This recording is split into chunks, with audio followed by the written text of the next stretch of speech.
Sir ଆଜି ଯୋଉ V K ପାଣ୍ଡିଆନଙ୍କର ଗସ୍ତ ଥିଲା ମୋହନା ନିର୍ବାଚନ ମଣ୍ଡଳୀର ଚନ୍ଦ୍ରଗିରି, ଆଜି ଆପଣ ମାନେ ଦେଖୁଥିବେ ମିଡିଆ ବନ୍ଧୁ ମାନେ ପ୍ରାୟ 15,000 ରୁ 20,000 ଲୋକ ଏଇ ଜାଗାରେ ଦୁଇ ଘଣ୍ଟା ଅପେକ୍ଷା କରିକି ଅଛନ୍ତି। ଆପଣଙ୍କର ଘଣ୍ଟାଠୁ 3ଟା ଅଧେ ହେଲା, କିନ୍ତୁ ମାନ୍ୟବର ମୁଖ୍ୟମନ୍ତ୍ରୀଙ୍କର ବିକାଶ ଧାରାକୁ ନେଇ ଆଜି ଯୋଉ ରଣରଙ୍ଗା ବର୍ତ୍ତମାନ ଏଇ ଯୋଉ 24 ବିଧାନସଭା ପାଇଁ ମାନ୍ୟବର ଭିକେ ପାଣ୍ଡିଆନ ସାର୍ ଆସିଥିଲେ, ଲୋକ ଅପେକ୍ଷାରେ ଥିଲେ। ଆଉ ବେଶୀ ପରିମାଣରେ ହଉଛି 70% ହଉଛି ଲେଡିଜ ଗ୍ରୁପ ମା। ତେଣୁ ଏଇ ଯୋଉ ଡବଲ ସଂଖ୍ୟା ବିଷୟରେ ପ୍ରଚାର କରିଛନ୍ତି। ନିଶ୍ଚିତ ଭାବେ ମୁଁ ଜିଲ୍ଲା ସଭାପତି ହିସାବରେ କହିବି, ମୋହନା ବିଧାନସଭାରେ ଆମେ ଯେତିକି ଭୋଟରେ ଆମେ ବିଜୟ ହେବୁ ତାର ହିସାବ ନଥିବ। ପ୍ରାୟ 20,000 ପରେ ଆମେ ଲିଡ୍ କରିବୁ। ଆଜ୍ଞା ଆଜି ଆମର ଶହ ଲୋକ ଯଦି ବିଜେପିରୁ ଆପଣଙ୍କର କଂଗ୍ରେସରୁ ଆସିକି ଆମର ସାମିଲ ହେଲେ, ନିଜେ ପାଣ୍ଡିଆନ ସାର୍ଙ୍କ ସମ୍ମୁଖରେ ସାମିଲ ହେଲେ, ଆମେ ସେମାନଙ୍କୁ ଡାକି ନଥିଲୁ। କିନ୍ତୁ ମାନ୍ୟବର ବିକାଶର ବିଜୟ, ମାନ୍ୟବର ବିକାଶର ଯୋଉ ସମାଜସେବୀ ସେ ମୁଖ୍ୟମନ୍ତ୍ରୀ, ତାଙ୍କର ଯୋଉ ପ୍ରକାର ବିକାଶରେ ଆଜି ସେଇ ବିକାଶକୁ ସାମିଲ ହେଇଛନ୍ତି। ଆଜ୍ଞା ସେଇଟା ମାନ୍ୟବର ମୁଖ୍ୟମନ୍ତ୍ରୀ ଯିଏକି ଆମର ହାଇକମାଣ୍ଡ ଯିଏ ଅଛି, ସେ ରାଜ୍ୟ ସ୍ତରର ନେତୃ ଆମର ପ୍ରେସିଡେଣ୍ଟ, ସେ ଯାହା ତାକେ ପଦକ୍ଷେପ ନେବେ ଆମେ ସେଇଟା ହିଁ କରୁ। କିନ୍ତୁ ମୋହନା ନିର୍ବାଚନ ମଣ୍ଡଳରେ ନୋ ଡାଉଟ୍ 15,000 ଠୁ ଉର୍ଦ୍ଧ୍ୱ ଭୋଟରେ ଆମେ ବିଜୟ ହାସଲ କରିବୁ, ଏଇଟା ନୋ ଡାଉଟ୍। ओडिशा सरकारଙ୍କର ଆମ ଓଡ଼ିଶା ନବୀନ ଓଡ଼ିଶା ଏବଂ 5ଟାର ଅଧ୍ୟକ୍ଷ ମଧ୍ୟ ଶ୍ରୀଯୁକ୍ତ ଭିକେ ପାଣ୍ଡିଆନ ଆଜି ଗଜପତି ଜିଲ୍ଲାର ମୋହନା ନିର୍ବାଚନ ମଣ୍ଡଳୀର ଚନ୍ଦ୍ରଗିରିଠାରେ ବିରାଟ ସାଧାରଣ ସଭାରେ ଉପସ୍ଥିତ ଥିଲେ।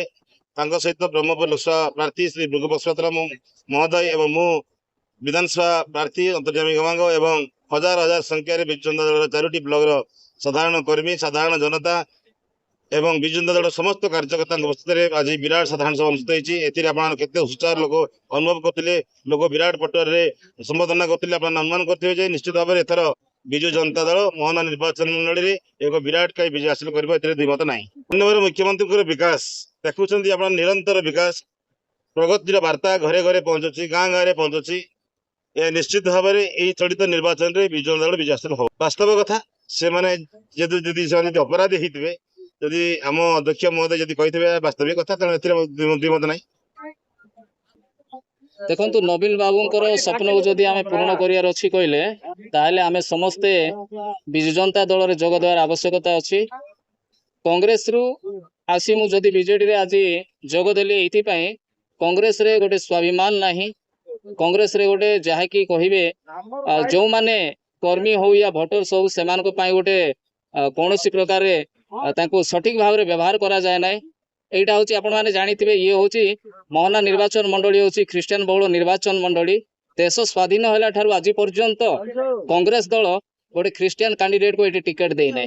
যদ্যপি আমি কহিবা বিজেডি কথা, বিজেডি খ্রিস্টান ক্যান্ডিডেট কু 2014 সে সুযোগ দিয়েছে 5 বর্ষ শাসন করা বাসন্ত মল্লিক কু। কিন্তু দুঃখর বিষয়, আজ পর্যন্ত আমি দেশ স্বাধীন হলা পরে भी খ্রিস্টান বহুল নির্বাচন মন্ডলী হয়েছিল মধ্য দল কংগ্রেস দল টিকট প্রদান করি নাই। সেইপাই এই সবু হেতু আমি কংগ্রেস দল পরিত্যাগ করা বাধ্য হচ্ছু। দেখুন, এইটি আজ তো আমার কংগ্রেস রু পাখাপাখি 100 কংগ্রেস ভোটর্স কর্মী যোগ দেলে। আজ আমি আশা করছু আগামী দিନରେ 2024 जो বর্তমান কালি ঠারু প্রচার ময়দান কু মু নিজে ওহ্লাইবি এবং এঠারে বিজু জনতা দল পাই মু প্রচার মঙ্গ ধরিবি এবং বিজু জনতা দল কু এটি আমি জিতেইবু। আর জিতিকি ଅଛି ବିଜୁ ଜନତା ଦଳ।